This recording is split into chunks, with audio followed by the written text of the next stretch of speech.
बिस्मिल्लाहिर्रहमानिर्रहीम। अस्सलाम वालेकुम। मैं सैयद मोहम्मद ज़ीशान वसीम। आज इस इल्मी सिटी के प्लेटफॉर्म से मैं आप सबके लिए बहुत ही इंटरेस्टिंग वीडियो लेके आया हूँ, जिसको देखने के बाद I am sure number of student की लाइफ चेंज होने वाली है। क्यों? क्योंकि इस वीडियो को देखने के बाद उनके लिए एग्ज़ाम में हाई स्कोर लेना मुश्किल नहीं रह जाएगा। तो इस वीडियो को लाजमी देखिए, फोकस होकर देखिए। तो स्टार्ट करते हैं आज की इस वीडियो से, जिसका टॉपिक है कि 7 best way to score highest marks. कि मैं आपको आज 7 ऐसे तरीके बताऊंगा जिसको सीखने के बाद आप अपने एग्ज़ाम में हाईएस्ट मार्क्स स्कोर कर सकते हैं। स्टूडेंट्स, होता क्या है कि आपने अगर लाइफ में कोई भी काम करना है, अच्छे तरीके से करना है, उसमें कामयाबी हासिल करनी है, तो उसके लिए कुछ टेक्निक्स होती हैं, कुछ स्ट्रेटजीज़ होती हैं जिसको आप फॉलो करते हुए आप अपने जो है काम के अंदर कामयाबी हासिल कर सकते हो या अपने एग्ज़ाम के अंदर अच्छे मार्क्स गेन कर सकते हो। तो वो क्या स्ट्रेटजीज़ हैं इस वीडियो में आपको पता लगने वाली हैं, तो जुड़े रहिए हमारे साथ। स्टार्ट करते हैं।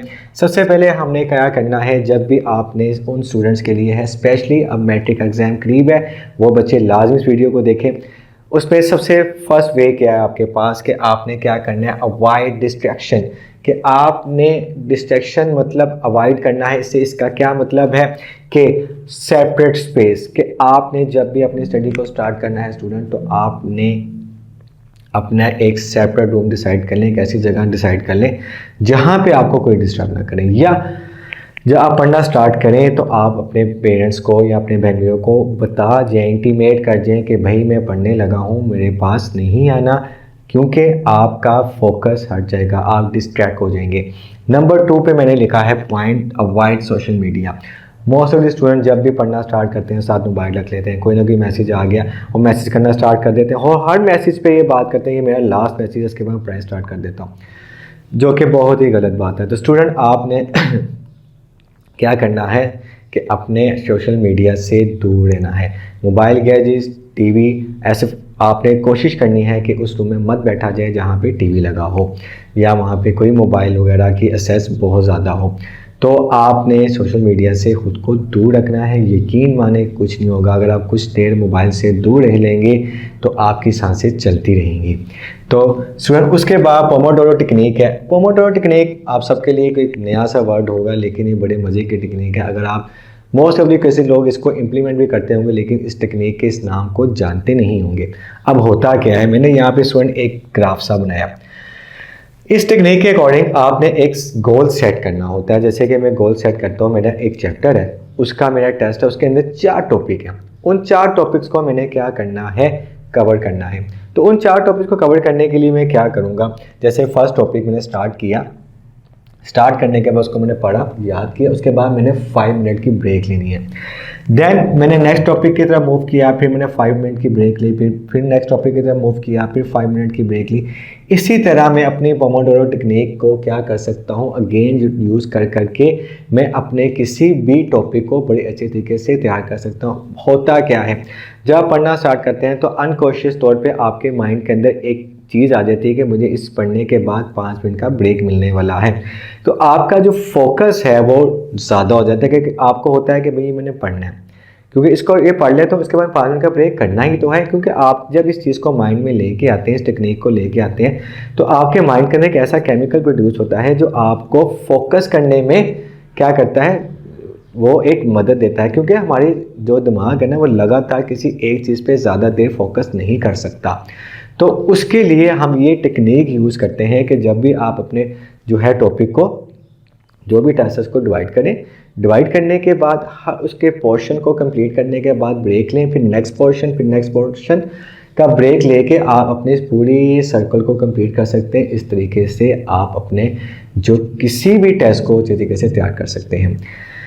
नेक्स्ट वर्ड में लिखा है गेट ऑर्गेनाइज। अपने आप को ऑर्गेनाइज करें। किस तरीके से, आपने मेक टू डू लिस्ट। सबसे पहले अपने जो भी आपने आप को ऑर्गेनाइज करना सीख लें स्टूडेंट, कि अपनी टू डू लिस्ट बनाएं कि आपने अपने टास्क कौन कौन से हैं उन टास्क को लिखें। फिर उनको प्रायोरिटाइज करें कि कौन सा जो टास्क है मैंने पहले करना है, कौन सा मैंने काम बाद में करना है।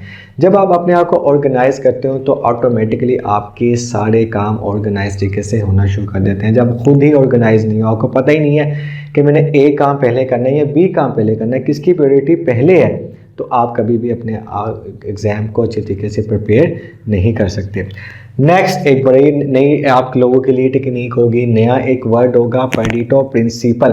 परेटो प्रिंसिपल स्टूडेंट क्या होता है? अब इसे 20 में 80 लिख दिया गया है, नहीं तो ये आपके पास स्टूडेंट होता है, इसको चेंज करता हूं मैं, ये होता है रूल ऑफ 80-20। अब ये 80-20 ऑफ रूल क्या है स्टूडेंट के, आपने बहुत से स्टूडेंट होते हैं जो अपने डिज़ायर्ड रिजल्ट की तरफ नहीं पहुंच पाते, ठीक है, वो जो अपना टारगेट है उसको अचीव नहीं कर पाते। जिस तरह हम एग्जांपल करें, हम तीर कमान से निकालते हैं तो हमारा निशाना डायरेक्ट नहीं लगता, ठीक है। अब बहुत से लोग अपने जो है वो जो अपना एग्ज़ाम है उसके ऊपर फोकस रहते हैं, लेकिन उसमें उनको प्रॉपर तरीके से कामयाबी हासिल नहीं होती।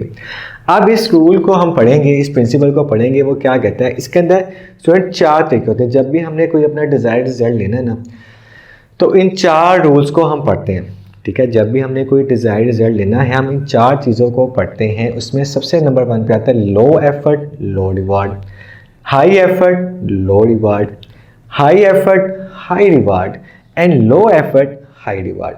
बेसिकली परेटो प्रिंसिपल क्या होता है? Low effort high reward. अब ये लो एफर्ट और लो रिवार्ड वाले कौन से स्टूडेंट होते हैं? ये वो स्टूडेंट होते हैं जिनको जो सा है वो पूरा साल नहीं पढ़ते, उन्हें कोई एफर्ट ही नहीं करते, ना स्कूल जाते हैं, ना टाइमली अपने किसी सिलेबस को कवर करते हैं, बस एग्ज़ाम से एक दिन पहले बैठ जाते हैं और वो कहते हैं जी बस हम बड़ी मुश्किल से पास होते हैं, समटाइम पास भी नहीं होते, फेल हो जाते हैं। तो ये वो स्टूडेंट होते हैं जो लो एफर्ट करते हैं, उनको रिवॉर्ड भी लो मिलता है। उसके बाद कुछ ऐसे बच्चे होते हैं जो हाई एफर्ट करते हैं लेकिन उनको रिवॉर्ड लो मिलता है। ऐसा क्यों होता है? क्यों होता है? क्योंकि उनका फोकस प्रॉपर नहीं होता। वो क्लास में बैठे तो ज़रूर होते हैं, लेकिन फिजिकली क्लास में मौजूद होते हैं, लेकिन मेंटली कहीं और होते हैं। उनका दिमाग किसी और सोचों की तरफ ज़्यादा मशगूल होता है। उनका वो स्कूल भी जा रहे होते हैं, वो अकेडमी भी जा रहे होते हैं, वो घर बैठ के पढ़ भी रहे होते हैं, लेकिन फोकस नहीं होते हैं। उनका आधा दिमाग किसी और सोचों में मुब्तला होता है, जिसकी वजह से वो हाई एफर्ट कर रहे हैं, स्कूल जा रहे हैं, एकेडमी जा रहे हैं, घर में माँ बाप के डर से पढ़ रहे हैं, लेकिन कोई रिवॉर्ड कम मिल रहा है क्योंकि फोकस नहीं है। उसके बाद आता है हाई एफर्ट हाई रिवॉर्ड। ये बेटा जीनियस किस्म के लोग होते हैं, ये मेहनत करते हैं, पूरा साल अपना स्केड्यूल बनाया होता है, टिका के पढ़ते हैं, पूरा साल मेहनत करते हैं, लेक्चर्स लेते हैं, फिर जाके उनको हाई रिवॉर्ड मिलता है। ये हार्ड वर्किंग होते हैं। ये जीनियस से ज़्यादा ये वो लोग होते हैं जो हार्ड वर्किंग होते हैं, जो सख्त मेहनत करते हैं, जो मर्जी हो, आंधी तूफान हो, स्कूल भी जाते हैं, टेस्ट भी देते हैं, एकेडमी भी जाते हैं, अपने स्टडी के साथ 100% सिंसियर होते हैं। तो ये वो बच्चे होते हैं जिनको हाई एफर्ट करते हैं और हाई रिवॉर्ड मिलते हैं। अब आपके पास आ जाते हैं लो एफर्ट हाई रिवॉर्ड। ये बड़े कुछ जीनियस टाइप चालाक किस्म के बच्चे होते हैं। अब ये क्या करते हैं? ये जीनियस टाइप के स्टूडेंट होते हैं, ये यूज़ ऑफ ब्रेन स्मार्टली, अपने दिमाग का बड़ा स्मार्टली, कहते हैं ना कि वर्क स्मार्टली। कुछ ऐसे लोग होते हैं पूरा पूरा दिन काम कर रहे होते हैं, पागल तरह खपी जा रहे होते हैं। कुछ ऐसे लोग भी होते हैं जो उसी काम को 20 मिनट में बड़े अच्छे तरीके से कर लेते हैं। उसके बाद ये क्या करते हैं? List down the important topic. ये क्या करते हैं? साल भर के अपने बुक के जो इंपॉर्टेंट लेक्चर्स हैं उनको डिसाइड कर लेते हैं कि इन टॉपिक को मैंने तैयार करना है। ये अक्सर पूरा साल भी लेक्चर्स अटेंड नहीं करते, लेकिन जो इंपॉर्टेंट टॉपिक्स होते हैं, जो इंपॉर्टेंट लेक्चर्स होते हैं, वो इनकी नज़र में, इनके दिमाग में होते हैं, जिनसे दूसरे टॉपिक जुड़े होते हैं। अगर वो एक टॉपिक को समझ लेते हैं तो बाकी टॉपिक्स को भी इनके क्लियर हो जाते हैं, डाउट क्लियर। फिर ये क्या करते हैं? अपने टीचर से बार बार डाउट्स को क्लियर करते रहते हैं ताकि कोई कन्फ्यूजन ना रह जाए। जैसे कि यहाँ पे बात करूँ, ये हाई एफर्ट लो रिवॉर्ड वाले स्टूडेंट ये अपने डाउट्स नहीं क्लियर करते। ये क्लास में बैठे तो होते हैं, चीज़ों को समझिए, लेकिन उसको क्लियर ही नहीं कर रहे। लेकिन ये लोग क्या करते हैं? ये एक ही दफ़ा क्लास में जाते हैं और अपने टीचर से पूरे डाउट्स क्लियर कर लेते हैं। उसके बाद माइंड कैलकुलेशन, मैं जैसे कि बात की स्मार्ट वर्क करते हैं, ये माइंड कैलकुलेशन करते हैं, अपने सिलेबस को डिवाइड कर लेते हैं, अपने टाइम को डिवाइड कर लेते हैं, तो ये लोग माइंड कैलकुलेशन से चलते हैं। तो स्टूडेंट आपने हमेशा इस चीज़ पे फोकस रखना है, लो एफर्ट हाई रिवार्ड। अगर आप इस पारेटो प्रिंसिपल को समझते हैं तो आपने इस चीज़ पे फोकस करना है, low effort high reward. Next move करते हैं, use the power of mental space. अब ये क्या चीज़ आ गई भाई, अब ये क्या होता है, जैसे मैंने यहाँ पे 2 स्टेटमेंट लिखी हैं, watering the plant once in a week for 90 minutes. अगर आप क्या करते हैं, फॉर एग्जांपल के तौर पे आपको समझाने की कोशिश करता हूँ कि अगर हम एक प्लांट है उसको हफ्ते में एक ही दिन 90 मिनट पानी दे दें, पूरे हफ्ते में एक दिन ठीक हो गया, वो इतना ग्रो नहीं करेगा। अगर उसी पौधे को अगर watering the plant 3 days in a week for 30 minutes, अगर आप हफ्ते में 3 दिन उसको 30-30 मिनट डिवाइड करके पानी देंगे तो आप देखेंगे वही प्लांट, वही पौधा बड़े अच्छे तरीके से ग्रो करेगा।